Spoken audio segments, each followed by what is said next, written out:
Okay, last time we have considered the credit risk plus. We made the simplifying assumptions that we had a portfolio of independent obligors. And what we have seen is that at the end of the day, you have Bernoulli defaults for the single obligor. And for the portfolio, you get a Poisson distribution. Then we made, you remember, we introduced the numeraire, and we have essentially round up all the exposures. According to this argument, we can essentially divide our obligors into bands of exposure. And again, that will be a portfolio made of sub-portfolios where each sub-portfolio is a band. Now, what we do is essentially we move from the simplifying assumption that the default rates are fixed. That was the assumption of last week, to a more realistic case in which the default rate is variable. Now, this comes from 3 empirical observations that you can find in the data. So if you want to consider something about empirics for PD, for the probability of default, what you have is that the probability of default is not fixed over time.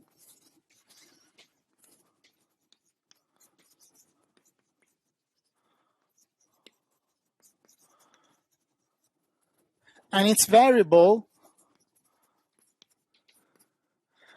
and it differs also for obligors with similar creditworthiness.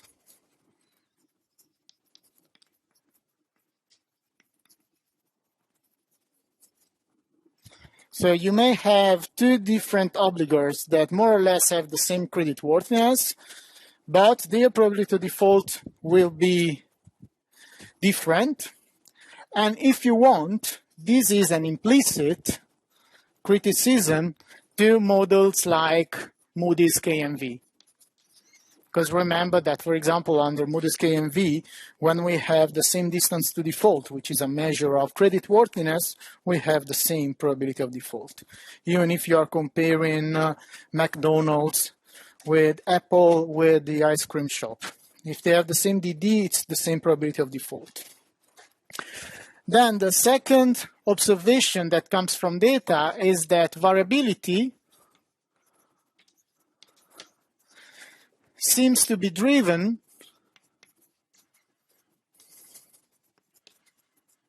by some, in reality we can write a few, because there are not so many, common economic factors.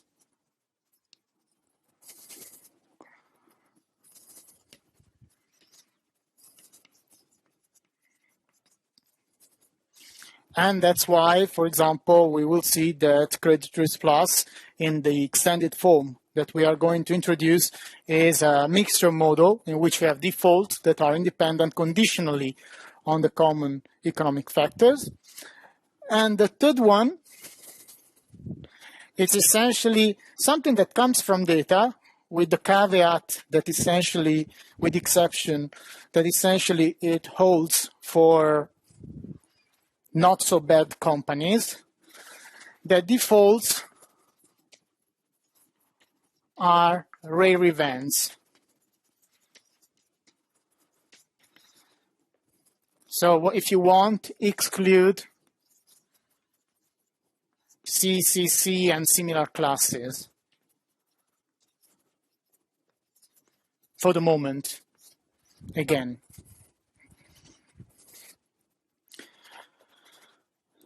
So what is the implication of this observation that comes from the data if you don't consider bad companies, in quotation marks, like CCC or similar classes in which the default rate is not at all small? What does it mean that defaults are rare events? Again, it's a justification of the idea that we can use the Poisson distribution, okay?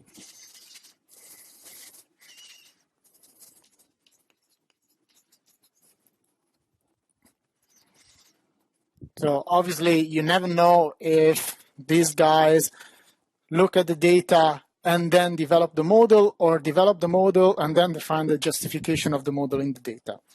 But I will not enter into the discussion. For sure, what is true is that default rates are not constant. Even when you use credit ratings, you are making the assumption of constant default rates, but you know it's not true. And typically, that's why for large companies, the one that may be very important for your portfolio, you always accompany the probability of default that you get from transition matrices with equity-based estimation, because you also want to know what happens every day and not just 1 year time horizon. Now, what's the way in which the guys in Credit Suisse typically deal with the first 2 points? For the third point is the Poisson, and we have seen that we already have the Poisson coming out from the simple version of the model. How can we introduce common economic factors? Even here, we have the simple approach, and then given the simple approach, we can extend to a more general approach. The simple approach is that we have a portfolio of obligors, and we can split the obligors into sectors. Okay, so we split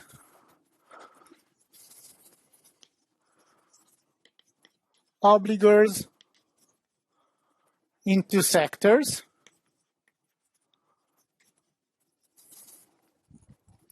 And let's say that we have small n sectors.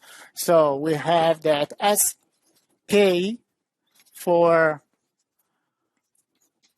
k smaller than some n is a sector. Now, what's a sector? In this version of the model, so at the very beginning, it's something very general. You don't have to think about an industrial sector. A sector is essentially a group of companies that are affected by a common economic factor. Okay?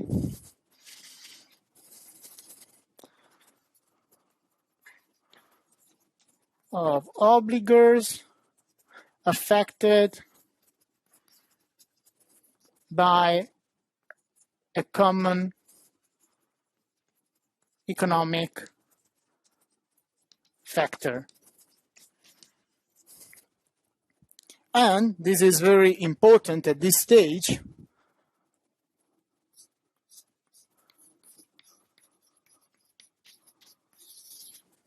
Only one.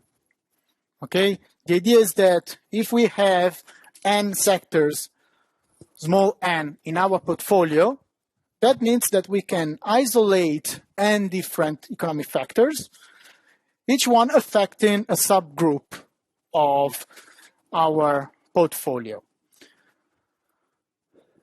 So what can be a sector? Imagine you have a very large portfolio with international companies. A sector can be a country. Okay, you will have Dutch companies, you will have French companies, you will have German companies, and whatever. Okay, that can be a sector.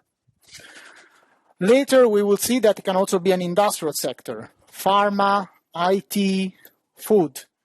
Okay, for the moment, we do not specify. What we assume is that all the obligors within the sector are affected by that economic factor. The others are not affected by that economic factor. So what happens? You have that the sectors are independent.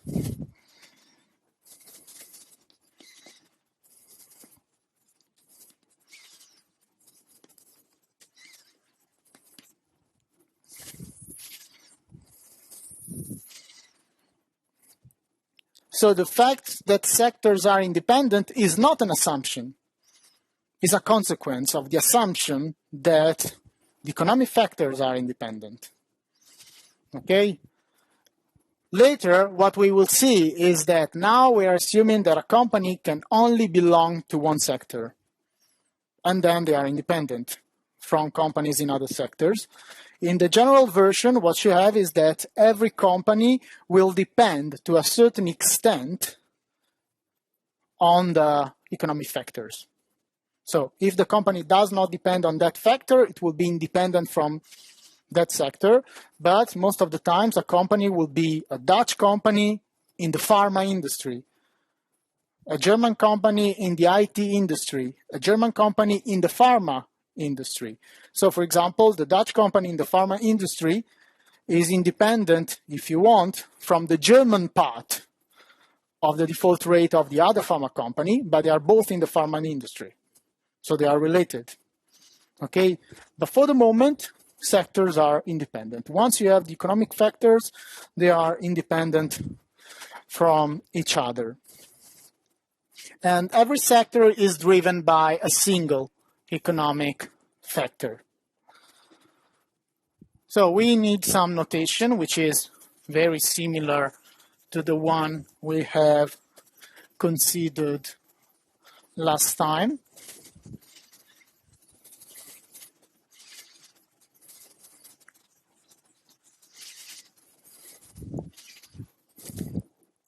And it's the following. So Sk is the sector. And I just write once that k goes from 1 to n, okay?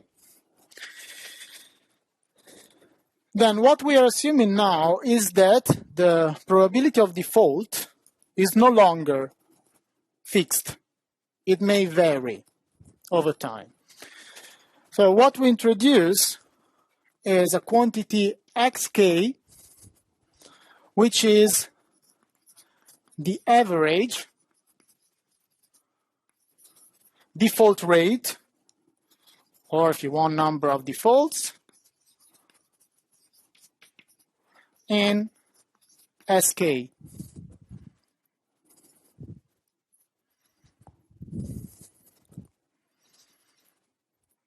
The big difference with respect to what we have said last time is that now for us, xk, it's a random variable.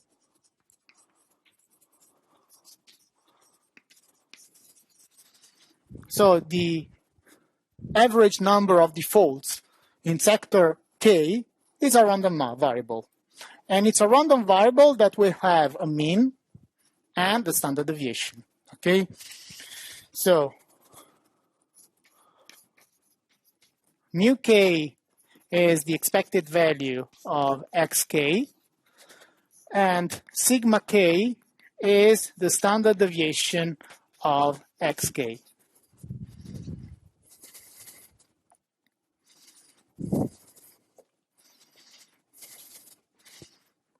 If you remember, mixture models, essentially the distribution of xk will be the mixing distribution of the number of defaults. Okay, then we have sk, xk, then as usual we have e, which is the numeraire. So it's the amount of money or apples or pears or whatever you want in terms of which all the other quantities are defined. Then we have a, j, k, which is equal to e times nu j k. It's the exposure size in units of E.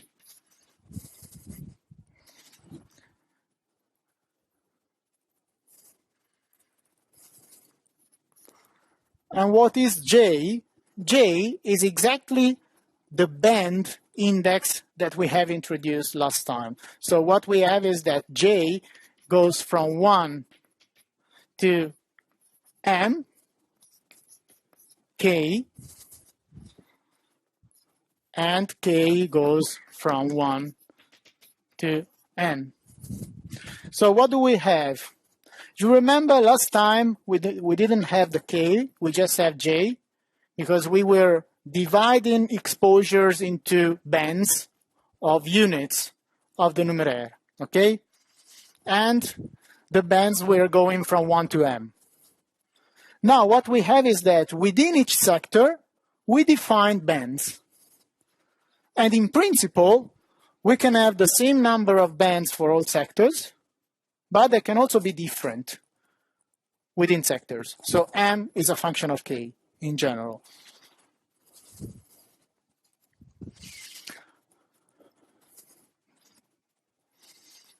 And again, we have obviously the expected loss that again we called lambda jk, which is E epsilon jk, which is the expected loss.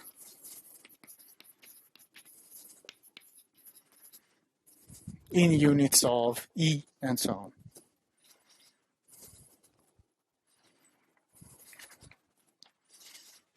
So with respect to last time, we have introduced, together with bands, also sectors.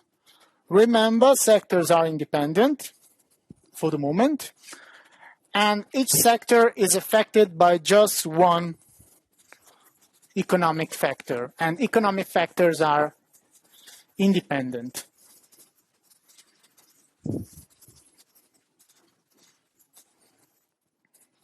So all these assumptions will be very useful once you want to know what is the number of defaults in your portfolio, because if you are able to specify the number of defaults in one sector, then for the portfolio is just the sum of independent random variables.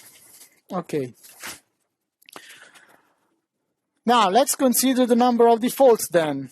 So if we follow exactly the same reasoning we followed last time, what we have is that mu k is the number of defaults in sector K, okay? But this quantity,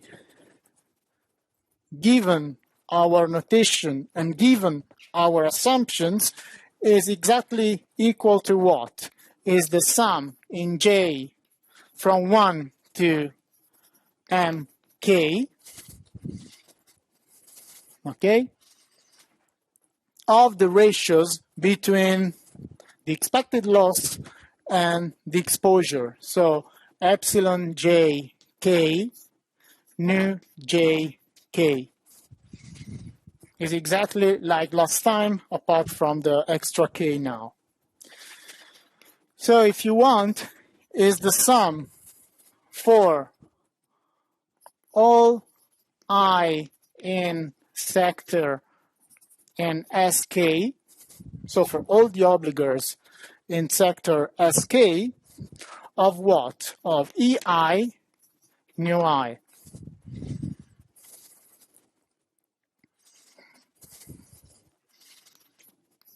And if you remember the notation of last time, so always for all I in SK, this is what? This is PI.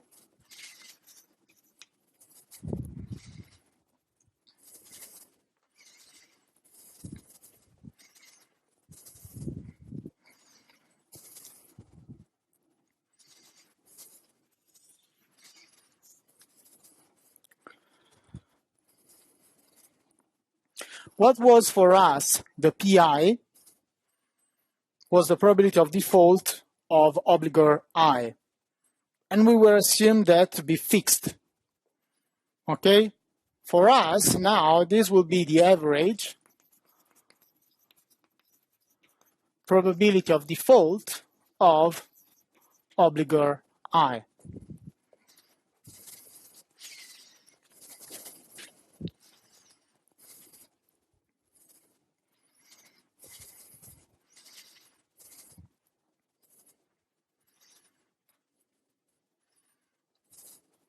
So why is the average? Because what we are now assuming is that we can consider xi similar to what we have considered here for the sector. For every single obligor, we can consider xi to be the random probability of default of I, such that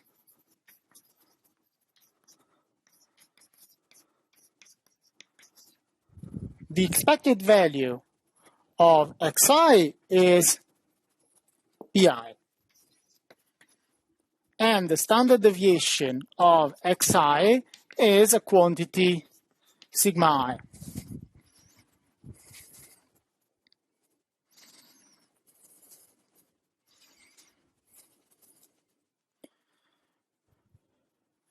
Now, the guys in Credit Suisse make the following assumption, and this is an assumption, but that has an economic interpretation.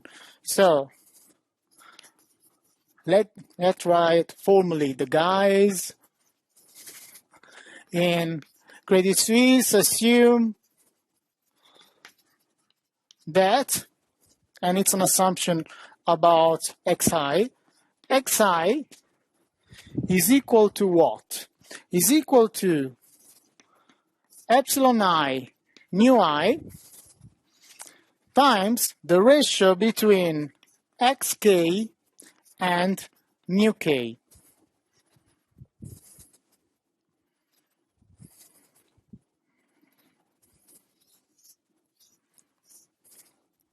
Okay, this ratio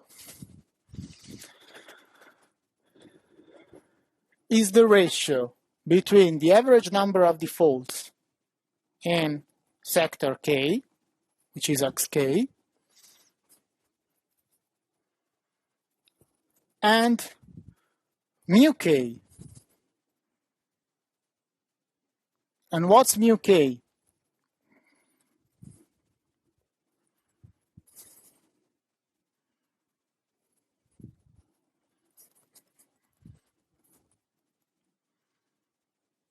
It's written there. xk is the random number of defaults. Okay? It's the average number of defaults, but it's a random quantity. And mu k is the average of this quantity. Okay? So, but what is important here is what's the index? It's k. So that quantity is the same for all companies belonging to sector K. Okay? What changes, so what differ from I to I is this part.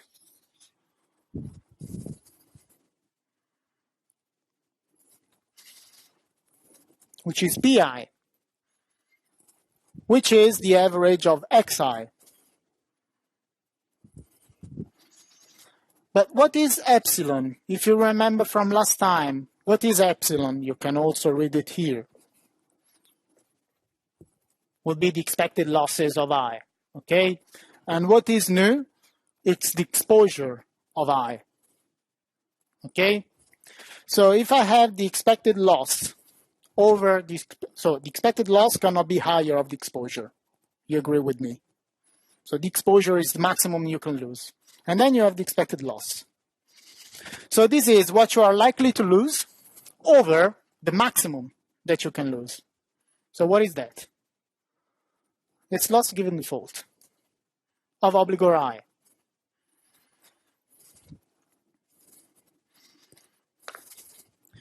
And if you want, it's a measure.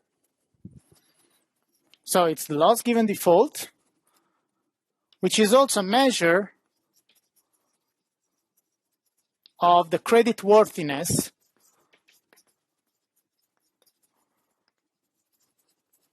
of I.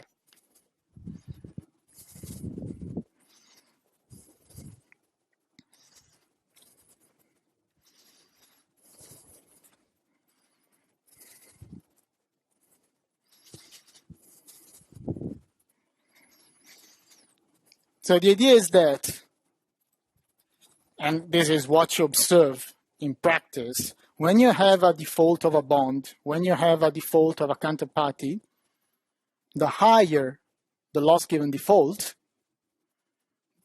the worse the counterparty. Because when a bond defaults, it's not true that you cannot trade it on the market. We will see that next week with credit default swap. You can trade it on the market. There is a freezing period in which it's almost impossible, but then at a later stage where you can. The better was the previous quality of the bond, the higher the amount of money you can get. And it's exactly what you see here. If the loss given default is higher, this quantity will increase. And this quantity is essentially the random default rate of your counterparty. So from an economic point of view, it's totally makes sense. And if you assume that, okay, and now you want to compute sigma xi, which is sigma I for us. So if you want to compute the standard deviation here, okay, what will be?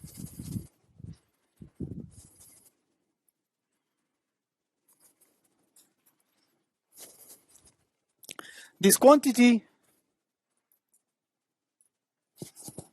is random or deterministic for us? Deterministic. This, deterministic. This, deterministic. This, it's random. So essentially, if you take the standard deviation of this is the guy leading the standard deviation. Okay? So you can copy these three elements because the standard deviation is positive, homogeneous, and all the nice properties for the variance. Remember, not is not coherent. So what you have, essentially you have epsilon I, mu k, sigma k. So you have also this very nice relationship in terms of standard deviation that tells you that the volatility of the default rate is again linearly dependent on the volatility of the sector. So the more volatile is a sector, the more volatile will be the default rate of every single guy, of every single obligor in that sector. And the proportionality will be given by the loss given default. Okay, there is also this part, but this is in common for everyone, so it makes no difference. Now, this model has some nice, yes?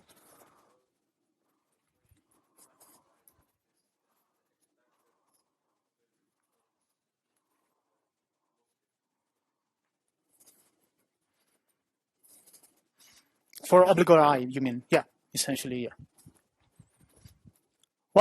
And in fact, what you can observe is the following.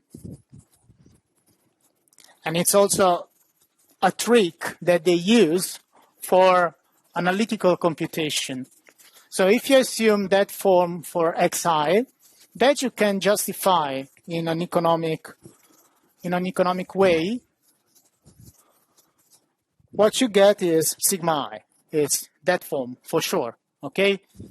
Because essentially it would be the sigma of the sector driving your volatility. But now do the following. Consider the sum for all I in Sk of sigma I.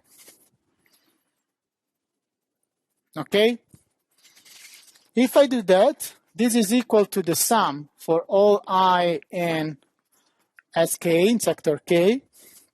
Okay? It's always the same stuff. Of what? Substitute this.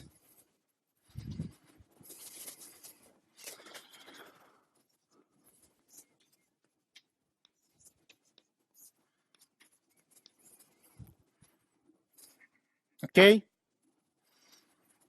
Now, this is equal to this and this can go out. Okay? In I, I'm just writing I is for all I in Sk of epsilon I nu I. which is equal to what?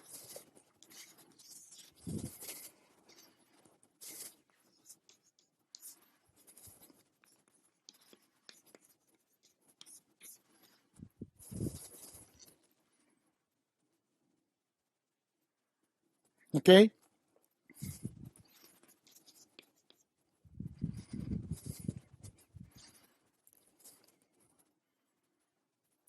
Now, this is somehow tautological. Given the assumption you made, you have that the total variability within the sector is the sum of the volatilities of the obligors. Okay? But this has two consequences. So one consequence, it's a real consequence, is that what do we have about correlations?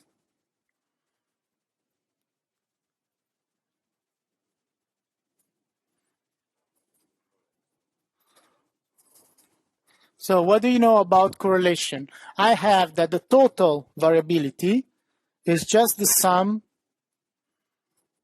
of the volatility. So the total volatility is just the sum of the volatilities. Yeah.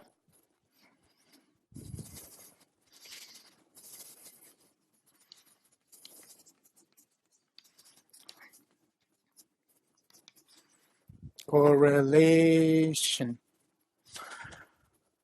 And then there is another thing, is that empirically, this is true.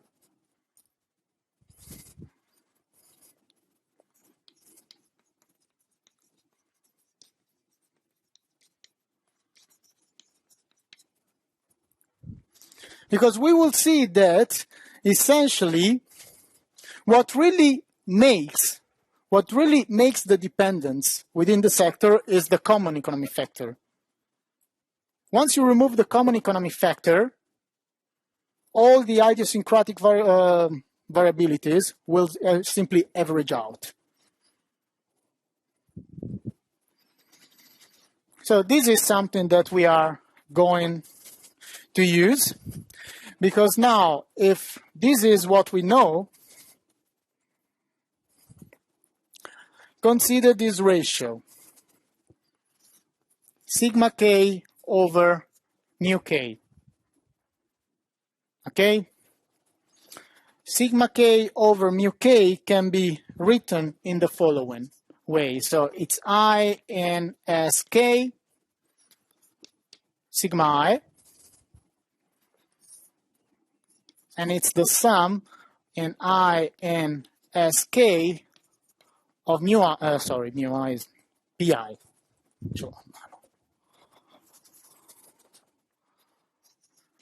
You can also call it mu I, it's okay, but since it's Pi, since last time.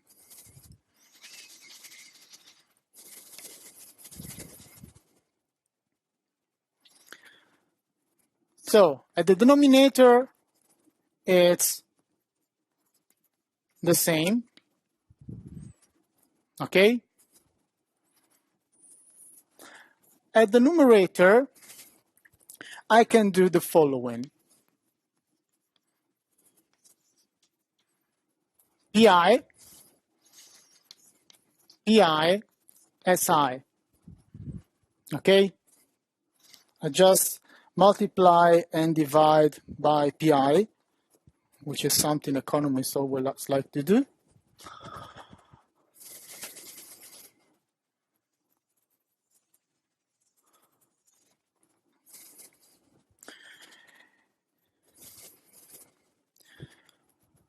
Because essentially,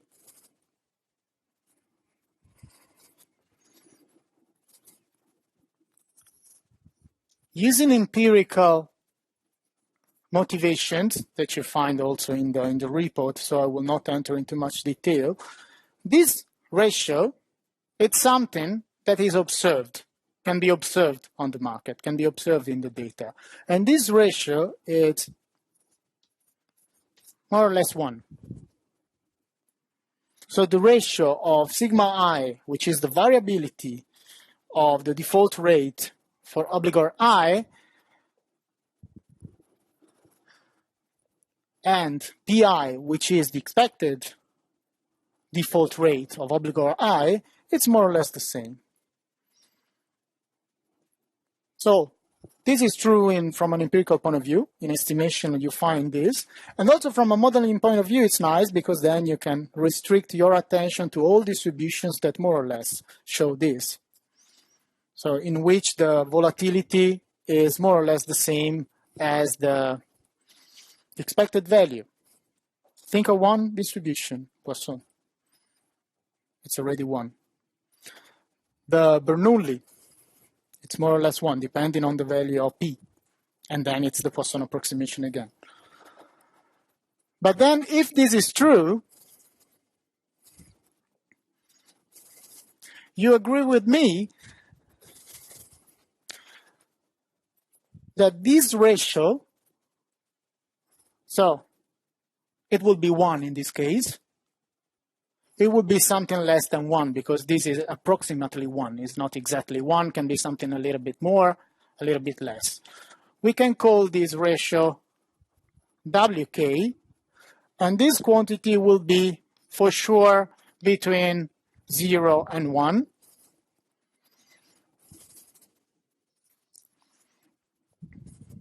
Much closer to 1 than to 0, but it's there. Why this? Because then we can write the following. Sigma k is equal to mu k wk, okay?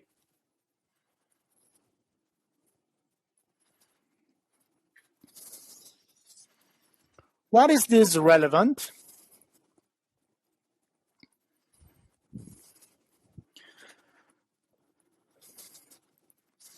Because essentially, this tells us something about the distribution that we will possibly assume. So sigma k is the volatility of xk, and mu k is the expected value of xk.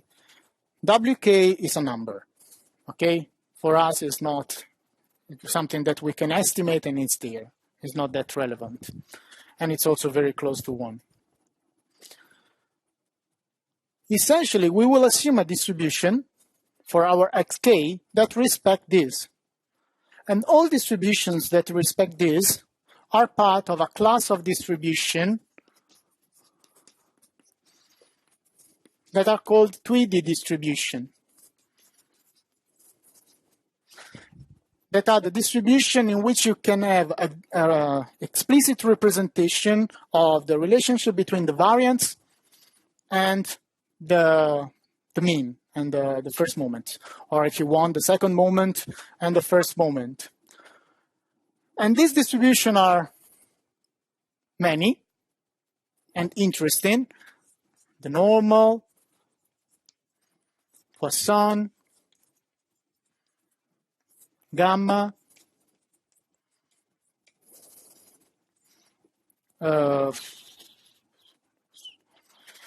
the binomial, the Bernoulli, obviously.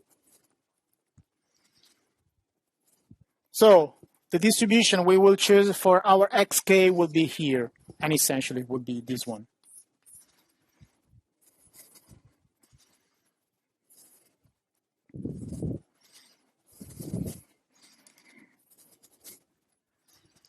You can really characterize distribution in terms of the relationship between the variance and the mean. Okay, so before the break, last 4 minutes, I just introduced what happens for the portfolio. What happens to the portfolio?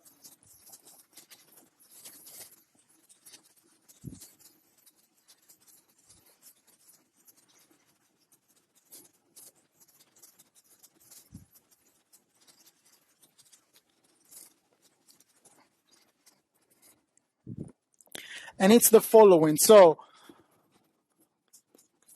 call fz the probability generating function, as always the same, of the number of defaults in your portfolio, in our big portfolio. Okay, that will be the sum for n going from 1 to infinity of the probability of n defaults.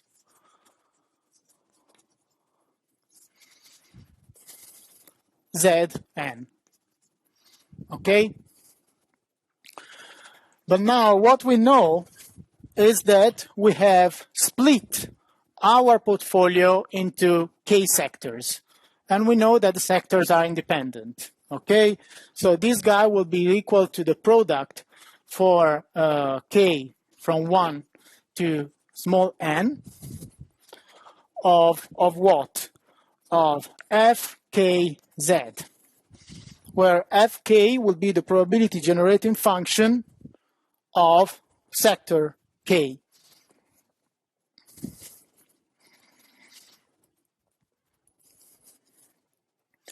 Now, what we do now is to consider each single sector as a portfolio. Okay? And within each sector, we apply the very simple credit risk plus model that we have introduced last week. So last week, we have seen that the probability generating function for a portfolio, making all our assumptions about independence, was g of z, that at the end of the day was e to the mu z minus 1. Okay? This is what we have proven last time. What we were assuming? We were assuming independence of all the defaults. Okay? Now, what we do is the following. We know that xk is a random variable. Okay? What we can assume is that fk of z, given a specific realization of our random variable, xk equal to some x,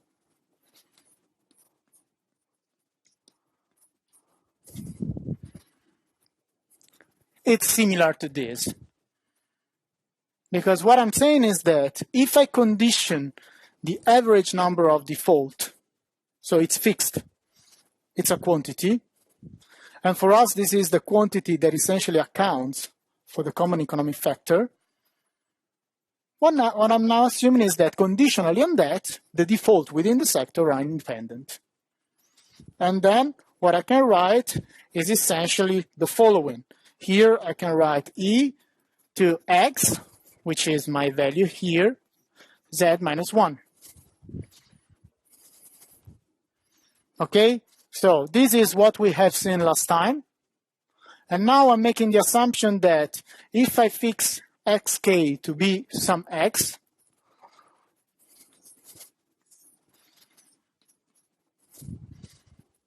this object behaves in this way. That, remember, is the probability generating function, the probability generating function of a Poisson. Okay? So what I'm saying is that conditionally on this value of xk, I have Poisson defaults in my sector k. But then we are done, because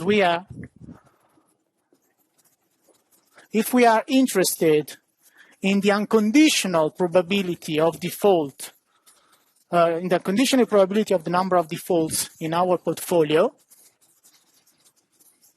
we have to let this x vary, okay? Because now we are fixing to a given value of x. Now, what we do is the following. We say that xk follows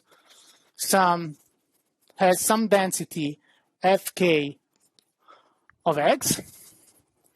It's a given density, such that fk of z is equal to what? Is the sum for n from 0 to infinity of the probability of n defaults in sk, because I'm in sector k, Zn. But this is equal to the sum for n from 0 to infinity of Zn, and then my xk varies according to fk, okay? So what I get is the integral between 0 and plus infinity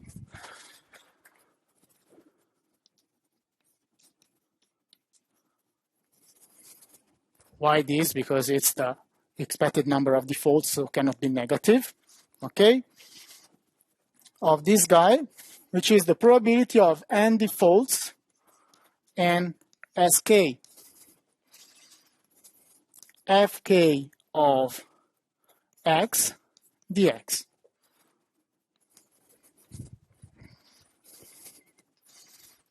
And this object is equal to the integral between 0 and plus infinity of what?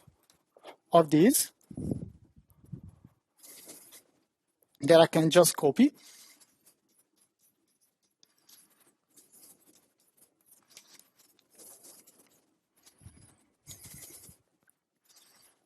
Poisson with some mixing. Okay? Now the point, what is?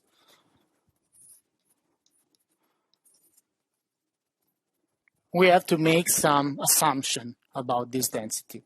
For the moment it's a density, but we don't know what type of density. We have to specify it, and what we will specify is the gamma. Okay, so we can have the break and you can recover your 5 minutes.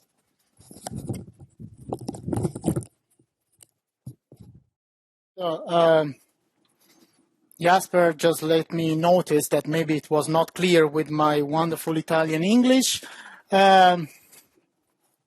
Here, so what we are interested in is in the probability generating function of sector K, of the number of defaults in sector K. Okay, so this is the definition.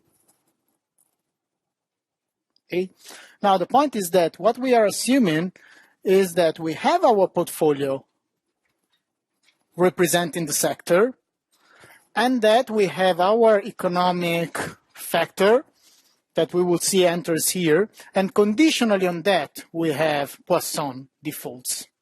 Okay, so if you want to input this there, it's just like saying, okay, Zn wherever you want, and then the number of defaults in Sk given a specific value of xk, that remember it's a random quantity,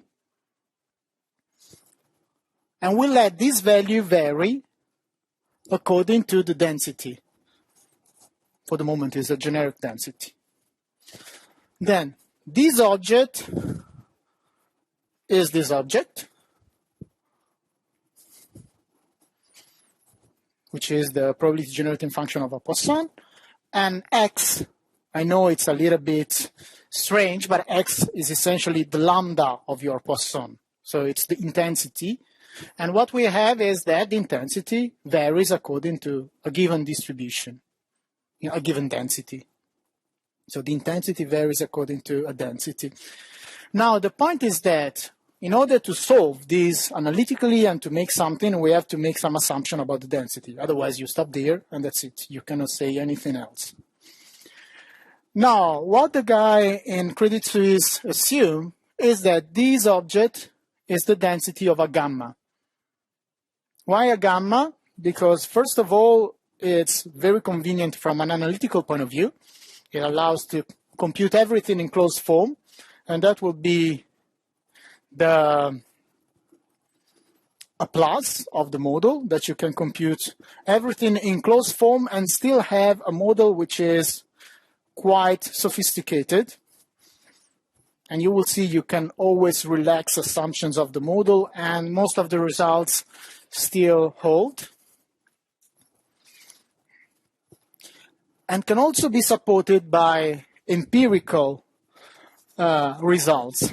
So, for example, the relationship between the mean and the variance, or the mean and the standard deviation, the fact that it's in the 2D class. The fact that if we assume, and that will be very important, a gamma there, the parameters that you have to estimate are just a few. and they can be observed easily in the data. Problems?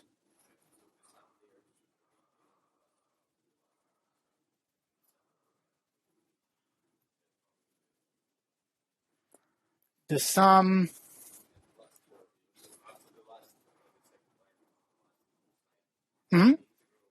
No, because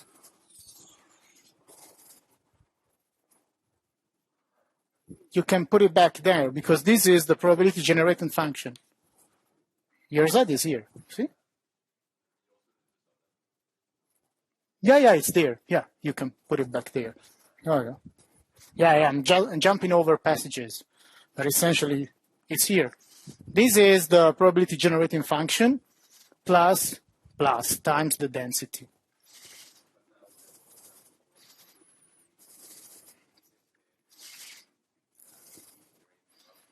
The number of defaults.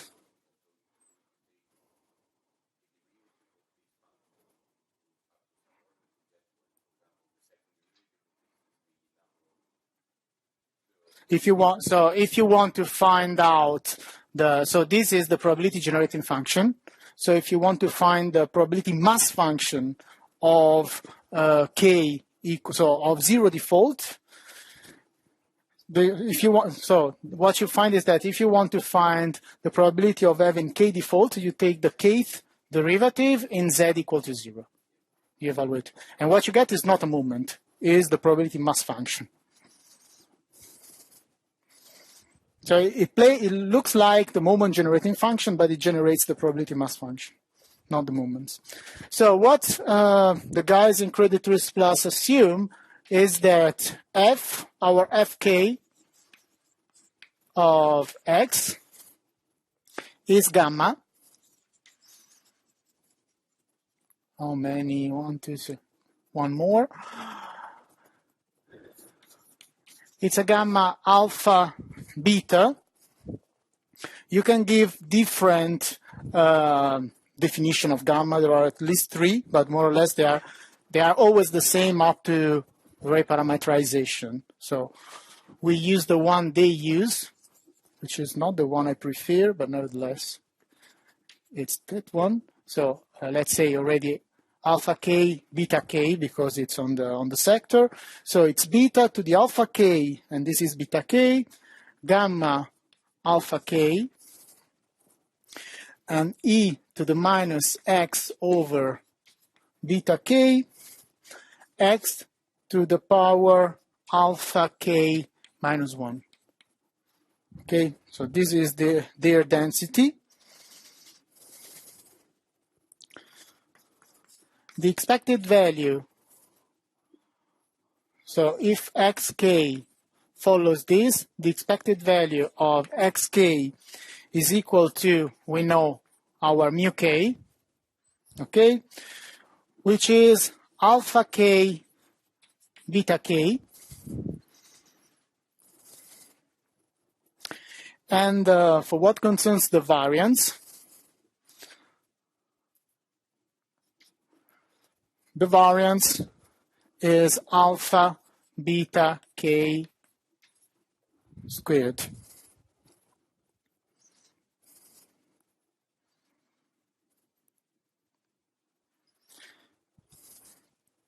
So if you want to, so these are the relationship that we know about the moments. These are the moments of a gamma. If you want, you can express alpha k and beta k in terms of mu k and sigma square k. Why? Because that can be useful, for example, when you use the method of moments to estimate the parameters.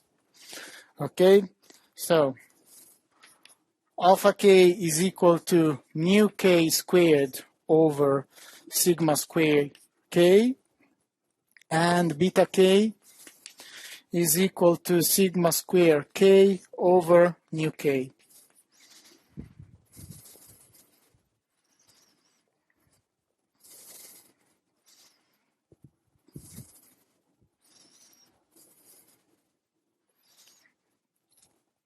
Why is this interesting? Because these are the parameters of your gamma.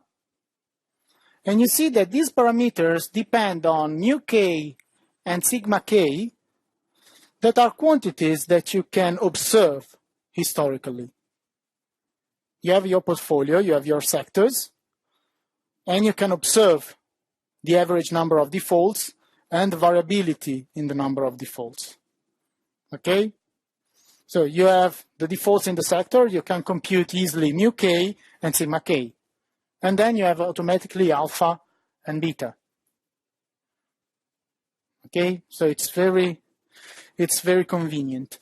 Why the gamma? Because the gamma, it's a rather flexible distribution. Remember that we are assuming alpha k and beta k to be different among sectors. Okay? And even if we always use a gamma, the gamma can be very, very different. So it can be something like this for a value of, I made some plots, so I have to copy, I don't remember. No, sorry, this is wrong. This is 1 and 2. So for alpha equal to 1 and beta equal to 2, the gamma, for example, is this object. If you use alpha equal to 9 and beta equal to 1/2,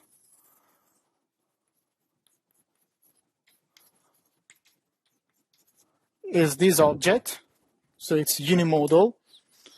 And if you use alpha equal to 6 and beta equal to 1,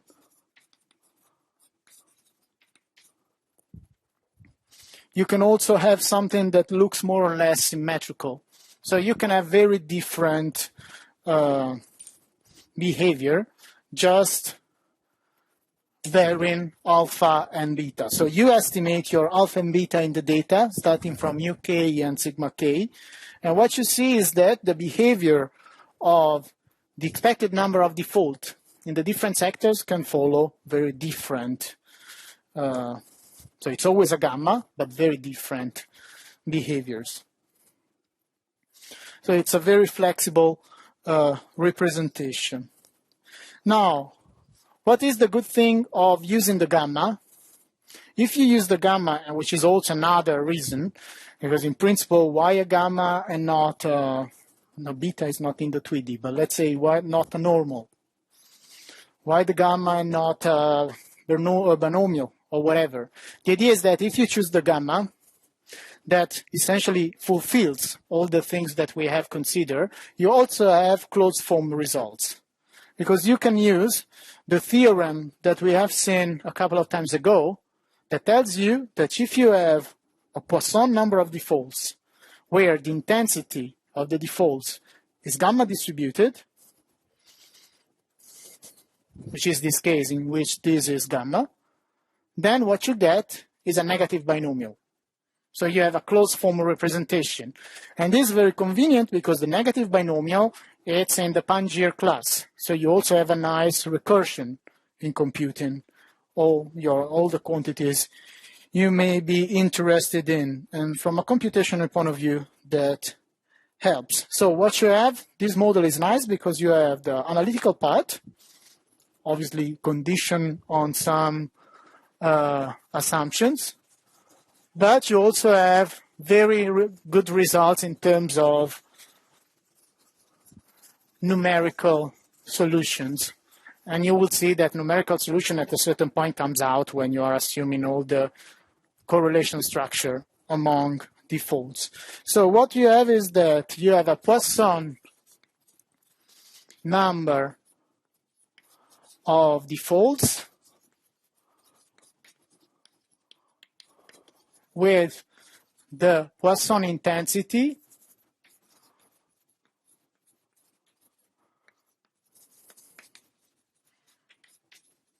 gamma distributed.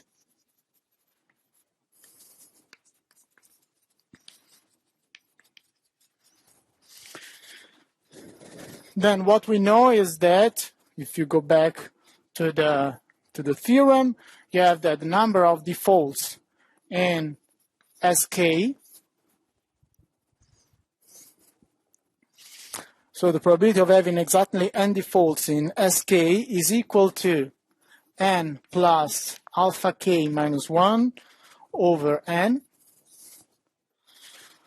1 minus pk to the power alpha k times pk to the power n, where pk is equal to beta k 1 plus beta k.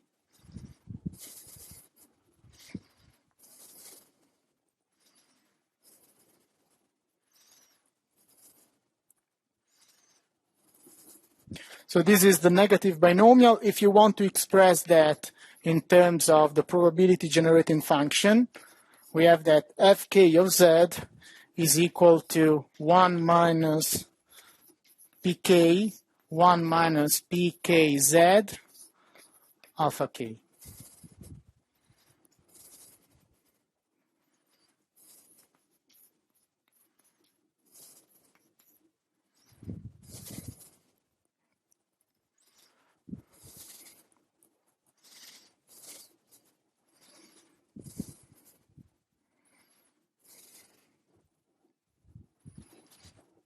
So you have this distribution that comes out. Negative binomial, it's another rather flexible distribution. It's discrete, which totally makes sense because we are counting the number of defaults.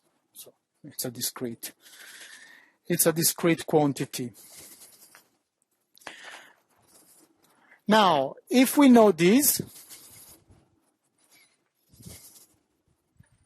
if you want to compute the probability generating function for the whole portfolio,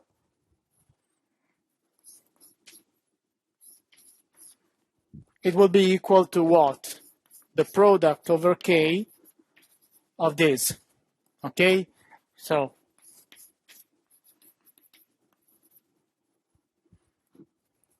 is this one, because of the independence among the different sectors.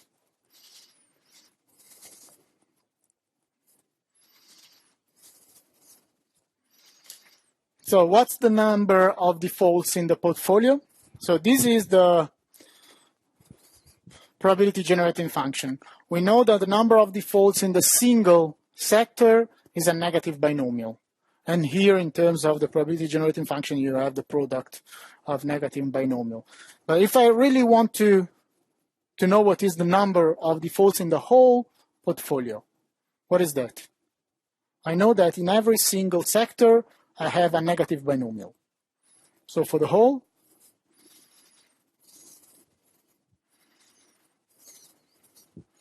it's easier than you think. Yeah, try. Is the negative binomial closed under sum? Yes or not?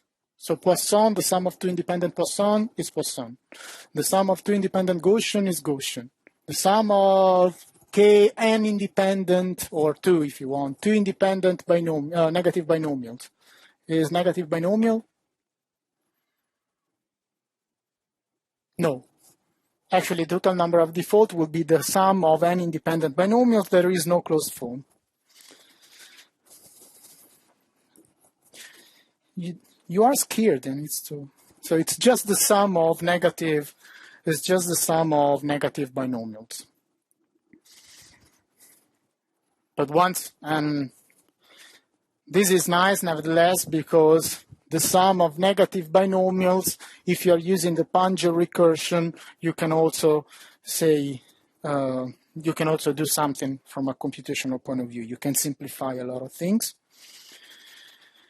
And that's it. So what I ask you to do is to have a look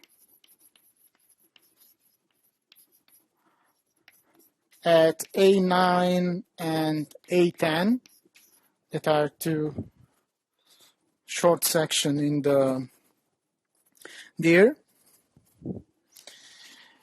And what we do now, we start introducing a more general representation. So what we have is that we have considered the first case, a portfolio with independent companies, okay, Poisson, number of defaults, Poisson. Then we have introduced the bands of exposure, and at the end of the day, it's always Poisson taking into consideration the bands of exposure because the Poisson distribution is closed under sum. Now we have introduced the sectors, and we say that conditionally on the expected number of defaults in the sector, we have that they are Poisson. The number of defaults is Poisson.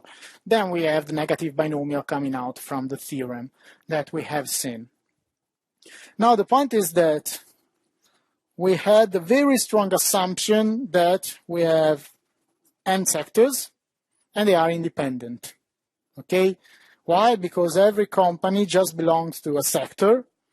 So it is sharing a common factor with the other companies in the sector, but it's totally independent from all the others. Given this, we can just take the product here, and that's it. So we just have to focus on the specific sector, and then the rest comes for free. Oh, there is one thing that I forgot to tell you. Consider this case. In this case, we are saying that we have variable default rates, okay? Last time we have considered n obligors. Every obligors had a probability of default pi, not necessarily the same, okay? Can be different. It can be different, but it was fixed over the time horizon. It was not a random quantity. It was given. So 10%, 1%, 0.5%. Now we are assuming that this probability of default is a random quantity with a given mean and a given standard deviation, okay? And here we assume this is gamma for the sector. What are the two situations in which the variable default case, this one, reduces to the fixed one? There are two situations in which this representation becomes exactly the same as the one of last week. One, it's very simple. We are assuming that xi, or if you want also it's the same, by aggregation is the same. What we are assuming is that xi is such that xi is equal to pi and the standard deviation of xi is equal to si. Or if you think of the sector xk, we have that xk is equal to mu k, and the standard deviation of xk is sigma k. Okay? This is what we are assuming now. The first thing to transform this model into the other one in which the default rates are constant is to take these guys tending to 0. Okay? If you assume that the variability is 0, it's exactly deterministic. So what you have is that xi is pi. So you are exactly in the same case as last time. But even if this is very, very small, you can take the constant default rate as a good approximation. Okay? So this is trivial. The other one is to take the number of sectors to tend to infinity. So what we are considering are sector sk, k from 1 to n. Okay? If n tends to infinity, essentially what we are doing, we are taking a very precise filter of our portfolio. At the end, we will have sectors with 1 or 2 companies. It's very specific. So the variability within the sector will tend to 0 again. So if a sector contains only 1 company, there is no variability. And that's obvious. You are exactly in this case. But even if a sector instead of 10 companies contains 2 companies, and they are affected by a common factor, it is plausible to assume that the variability will not be very large. So you are, again, in this case, when you have the variable default rate with sigma tending to 0 or the number of sectors tending to infinity, essentially you are in the constant default rate or fixed rates, as you want to call it.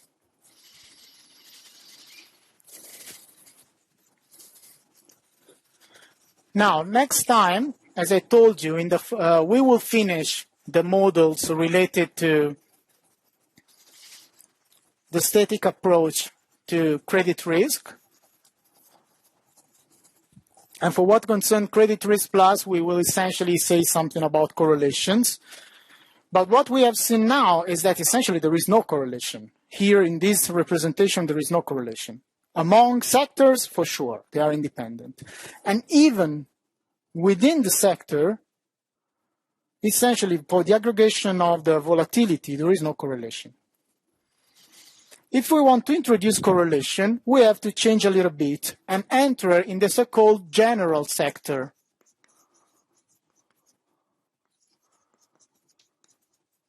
Model, which is this is the real model, so the one which is used by banks.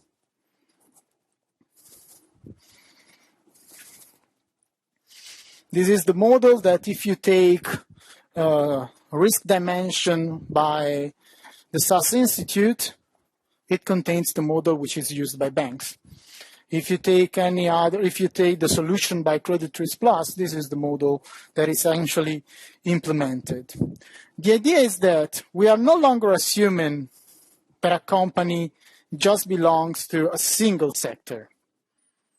So we are assuming that we have a certain number of sectors, okay? But a company can be related to more than one sector, not necessarily all sectors, but at least 2, 3. So there are some common components among different companies, and that's why you compute correlations. So we can define weights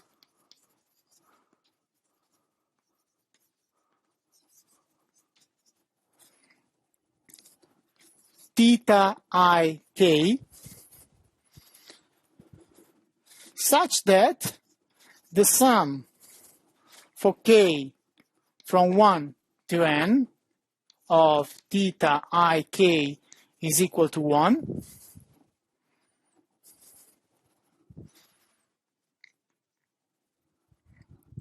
And these are exactly the weights according to which every single company, every single obligor I depends on sector K. Okay? So what we have is that theta I k is using the definition of CR plus, the extent to which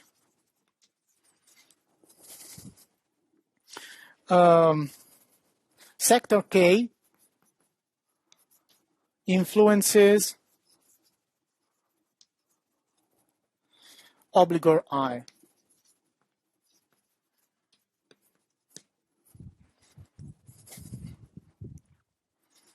Obviously, if for a given K, so let's say that I have K from 1 to 3, so I have just 3 sectors, and I have that I1 is equal to 0.2, and theta I2 is equal to 0.8, and theta I3 is equal to 0, what I know is that my obligor I is essentially independent from sector 3.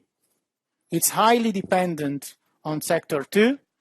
And, okay, 20% is not a small amount, but it's quite dependent also on sector 1, okay? Now, this is with 3. If you have 10, you can have that for many sectors you have independence. For other sectors, you have a slight dependence. And for one sector, you will find a large dependence. Yes? This is not directly the measure, no. No. Yeah, that would be a question, for example.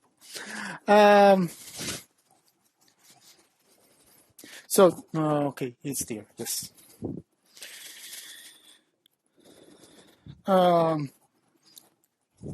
Little digression about this.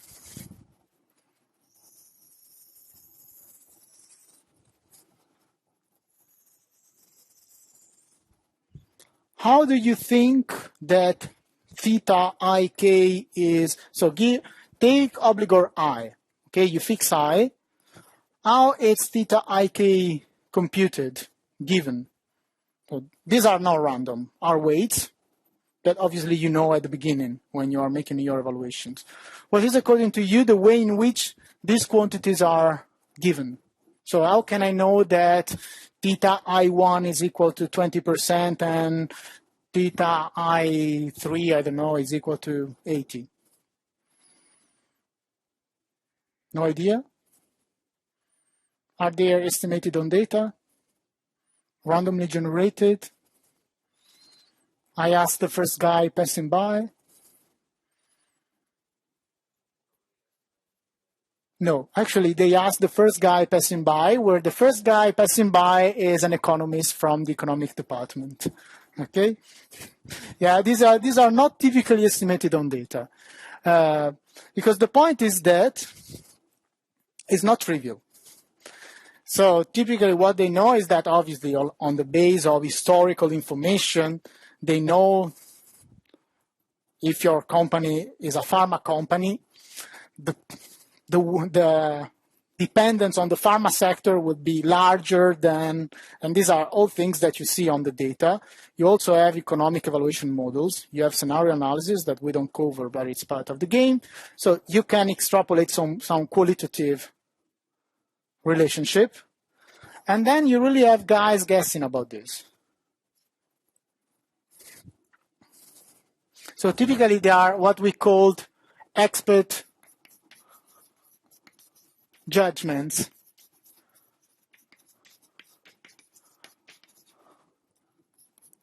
Experts. Most of the, then obviously for, yes. Mm-hmm. Yeah, so now sector can be very general. We will see that in more detail next time. But essentially the sector can be the country, can be for sure one sector. And in that case, that sector will influence all the companies belonging to that country. Then you can have an industrial sector. So sector is a name. It's not necessarily the industrial sector. Most of the time it is. But then it can also be the country, can also be a larger zone, so the European companies, can also be a subset of the industrial sector, because when you consider food, obviously you can distinguish. Typically what you observe, if you consider the last years in food, do you know what is the type of food that had no crisis and was going very well, notwithstanding the rest of the, so food is never going particularly bad because people have to eat. That's okay. It's quite a safe stuff. But can you imagine if I tell you George Clooney? Because now it's yeah. Because now it's becoming a luxury good, and typically people with money don't have problems. So that's it. So you have many definitions. So what you can have is that you can think of sectors that do not overlap, and that can be industrial sector. So you can have pharma, you can have food, you can have IT, and obviously they do not overlap. Then you can have a sector like this, which is country. Country 1, I know country 2, and then you can have up to world. So you can have a lot of intersecting sectors, and they will all enter here. So the good point here is that in principle, that will be the partial dependence. Because take this case, okay? Take a company which is, I don't know, my company is here, okay? So my company depends on pharma, but it's also country, and it's also word, whatever. So you have this, and then you have this net of this, and this net of this. So these are partial dependent, but we will see that in more details. So, if you have this, so if you have this definition of sectors,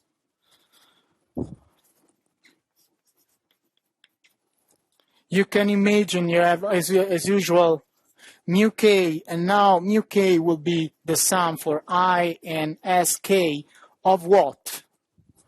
Of theta I k mu I,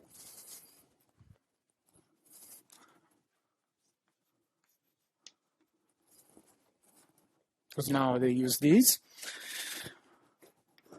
And the same for sigma k, you have the sum for I and sk of theta I k sigma I.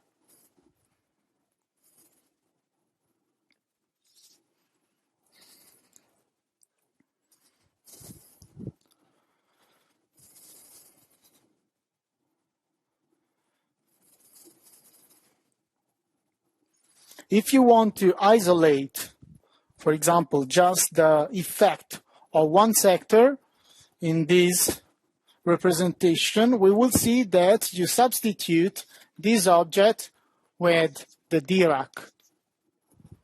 That obviously is 1 if the company belongs to the sector and 0 if it does not belong to the sector. So you will see that this is a way of isolating the fact that a company belongs or not to a given sector. And it will also be a way of cleaning cross-correlation. Yes?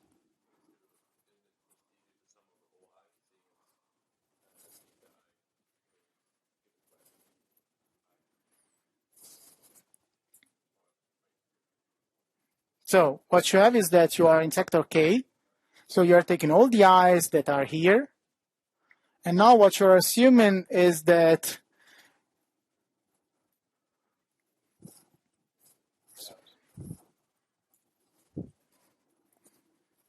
for the sector, obviously what you're picking here is just the contribution of sector K to obligor I. So the others are not taken into consideration. But this is a different thing, because in that case, this is either 1 or 0, okay? So this can be 0.3. This is either 0 or 1. It's an indicator.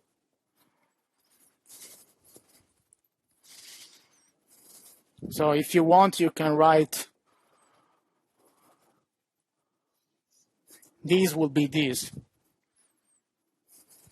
where gamma is something. Gamma I, obviously. So next time we will see that if you introduce this representation, obviously you can compute correlations among defaults. We will introduce again the event correlation. Remember, event is default, so you can compute the correlation among defaults. And to our very big surprise, not really, but essentially what you will find is that the simple formula that we have considered under Bernoulli trials will come up again. So you will have that default between two obligors belonging to different sectors will be a very simple formula and very easy to be estimated. So again, it's a nice property of the model, assuming that you accept all the assumptions of the model. If you don't like the model, obviously, it's not something you will use. But given the amount of models you find out there, this is really one of the most advanced one, and one of those models that allows you to enter many assumptions. So it's quite flexible. So, questions? Okay, so we are done.